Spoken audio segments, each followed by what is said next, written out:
my friends, welcome back to Mack Reads. I'm Mack and I'm Elijah for the third time. Dun dun dun! And today we'll be reading The Emperor's New Clothes, illustrated by Deborah Allwright. I actually got this book in year one for as a Christmas present. Do I move over a little bit? Okay.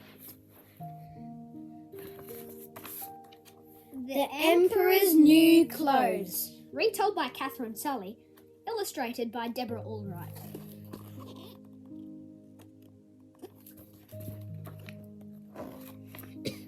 Once there was an emperor who was very proud of how he looked. More than anything, he loved new clothes. He bought the finest silk and satin, velvet and lace, and he kept the royal tailors busy day and night making new clothes. They even made matching outfits for the emperor's little dog. The royal closets were overflowing.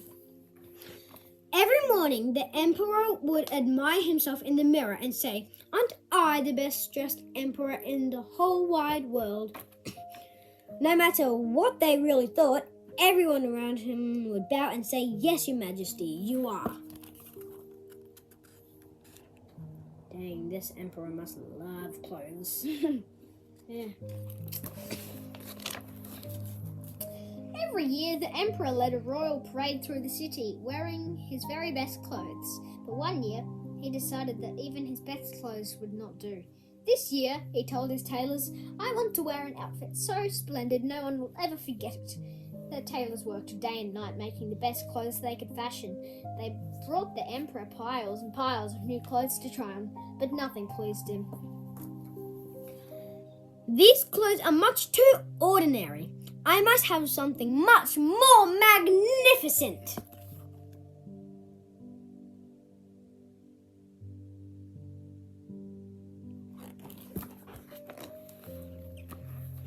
The tailors kept trying, but the emperor was still not happy.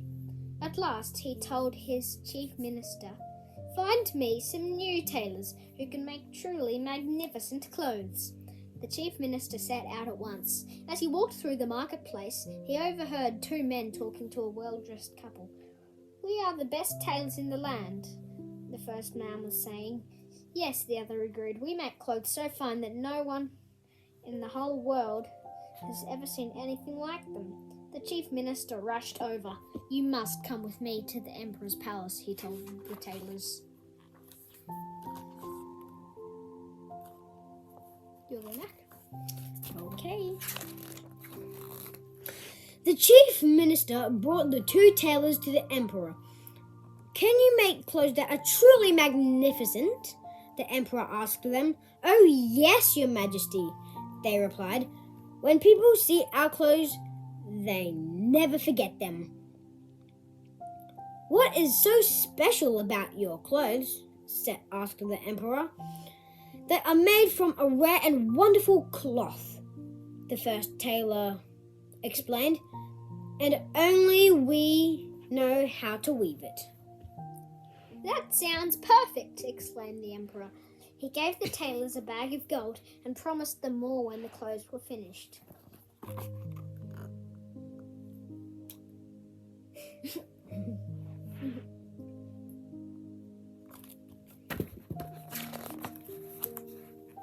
The two tailors were given their own workshop where no one would disturb them. They quickly went to work. A few days later, the chief minister came to see how they were doing. The tailors seemed to be very busy, but the chief minister would not see any cloth. "Our cloth is very fine and delicate," the first tailor explained. "See how it shimmers in the light? Only a fool cannot see this beautiful cloth," said the second tailor. The chief minister did not want the tailors to think he was a fool, so he said, "Yes, it is very beautiful indeed." The tailors pretended to snip off a piece of cloth, then carefully folded up.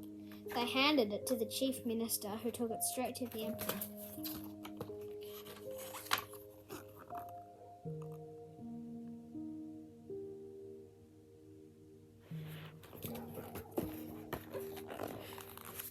"Only a fool cannot see this wonderful cloth," said the chief minister, handing the invisible cloth to the emperor.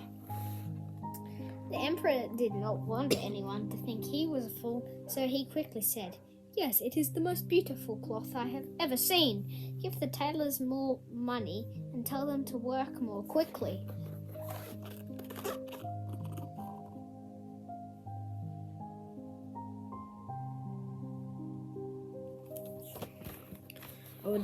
I would not know how I would feel if I was the emperor, seeing them holding nothing and still lying to them, saying that you can see something. Mhm.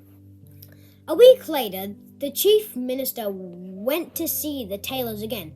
They seemed to be hard at work, cutting and pinning the invisible cloth. "What do you think of the cloak we are making?" asked the first tailor. "Only a fool would not be able to see how beautiful it is," said the second tailor. Because he did not want to look like a fool, the minister replied, "It is the most splendid cloak I have ever seen. I am sure the emperor will be pleased."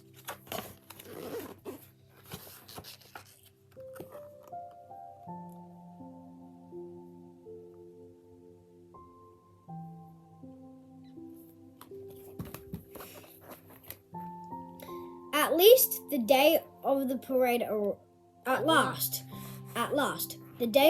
parade arrived. The emperor eagerly went to his dressing room where the tailors were waiting. Very carefully, the tailors helped the emperor put on his wonderful new clothes. Of course, the emperor could not see any clothes at all, but he didn't want the tailors to think he was a fool, so he did. So he said. No, this is your page. These are the most magnificent clothes I have ever worn. Smiling, he admired himself in the mirror. Can I do the next one? Because you do it part of it. You can read the next paragraph.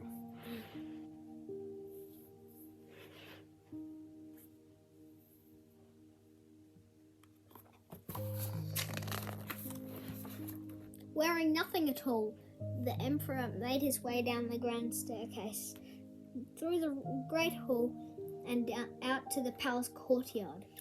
Everyone bowed as the emperor passed. No one noticed that he wasn't wearing any clothes. I'd feel very silly if I was the emperor. Look, everyone can see his bum. Yeah. Well, they don't even know yet because they're all bowing.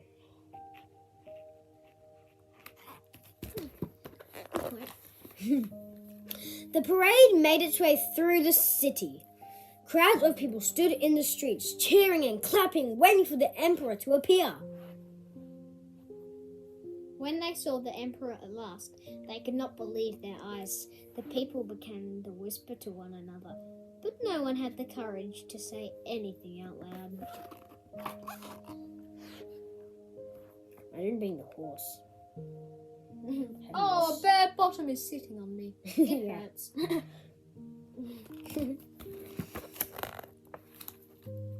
One little boy and his sister made their way to the front of the crowd. As soon as they saw the emperor, they began to laugh and point at him. Look, they giggled. The emperor has no clothes on. They giggled. And everyone, even the emperor himself, knew it was true. I bet after this, the emperor would immediately fire the tailors. Yeah, definitely. Imagine if Taylor Swift was a tailor. That would be weird. A singer is a tailor. So weird, Mama. Filled with shame, the emperor made his way back to the palace to get dressed. "I have been very foolish," he said to his chief minister. "If my appearance had not been so important to me, I would never have let myself be cheated by those two tailors. I will never be so vain about my clothes again." He was true to his word, and he was a much happier emperor from that day on. The end. The end. Well, we hope you liked the story. We did. We did, yes. And I actually... Did I tell you this earlier in the video? About year one. Yeah. Yes, you did. Oh. How I got this in year one for a Christmas present from my teacher. On the very last day of the Yeah. year, school year, the teachers were handing out these nursery rhymes, Thinkies. and I got the Emperor's New Clothes. That was very fun. Yes. Okay, well, goodbye everyone. We hope you liked this story, Subscribe and like. and hit the notification bell. Bye.